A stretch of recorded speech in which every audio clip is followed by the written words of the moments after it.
ஜீவனுக்குமாருக்கு சால்வை போடுறது, அவனை பாராட்டுறது, ஊடகங்கள் எல்லாம் அவனை தூக்கி பிடிக்கிறது. பாருங்கள், ஒரு ஆடு மேய்க்கக்கூடியவருடைய மகன் இன்றைக்கு டாக்டர் ஆகிறான். அப்படியா? ஆடு மேய்க்கக்கூடிய எல்லாமே டாக்டர் ஆகிட முடியுமா? அவனுடைய பின்னணியை சொல்லிதான் நீங்க சொல்றீங்களா? உண்மையிலேயே சொல்ல போனா இன்றைக்கு அவன் 664 மார்க் எடுத்திருக்கிறான். 720 அவுட் ஆஃப் 720க்கு. இப்ப கடந்த வருடம் அவன் பிளஸ் 2 படிக்கும் போது எடுத்த மார்க் என்ன தெரியுமா? 600க்கு 549. அப்ப இந்த நீட் தேர்வு இல்லைன்னா ஆட்டோமேட்டிக்கா அவன் அரசாங்க கோட்டாவில் மருத்துவர் ஆவதற்கான இன்னொரு மருத்துவ ஒன் இயர் படிப்பு முடிச்சிருப்பான். Out of mark, cut off mark எடுத்திருந்தாலும் நல்ல மார்க் வந்திருப்பான். அப்ப கடந்த வருடம் அவனால் படிக்க முடியவில்லை. இந்த வருடம் நீட் தேர்வு எழுதுவதற்காக அவனுக்காக பெரிய அளவில் பொருளாதாரம் செலவு செய்யப்படுகிறது.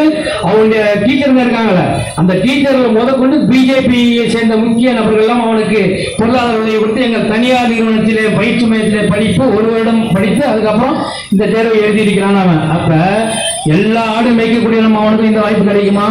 பிற்படுத்தப்பட்ட மக்களுக்கு கிடைக்குமா? தலித் மக்களுக்கு கிடைக்குமா? ஏனைய வகுப்பினருக்கு கிடைக்குமா?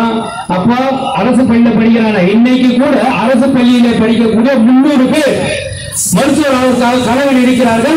அவர்கள் அப்படியே ஓய்வு வைக்கப்பட்டிருக்கிறார்கள். அரசு பள்ளியில படித்த அந்த மக்களுக்கு 7.5% இடஒதுக்கீட்டை வழங்க வேண்டும் என்று தமிழக அரசாங்கம் ஒரு தீர்மானத்தை இயற்றி அந்த தீர்மானத்தை இந்த ஆளுநருக்கு அனுப்பி வைத்திருக்கிறது.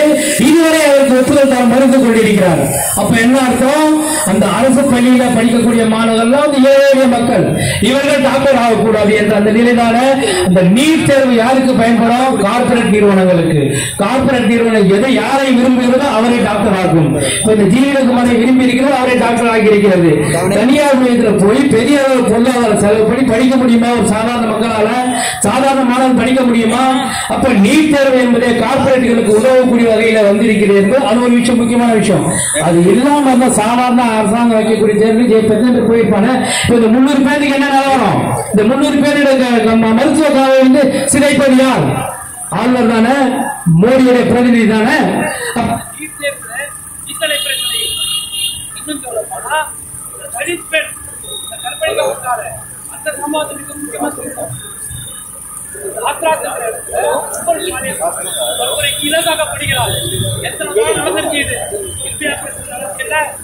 ஹலோ, நிர்பயா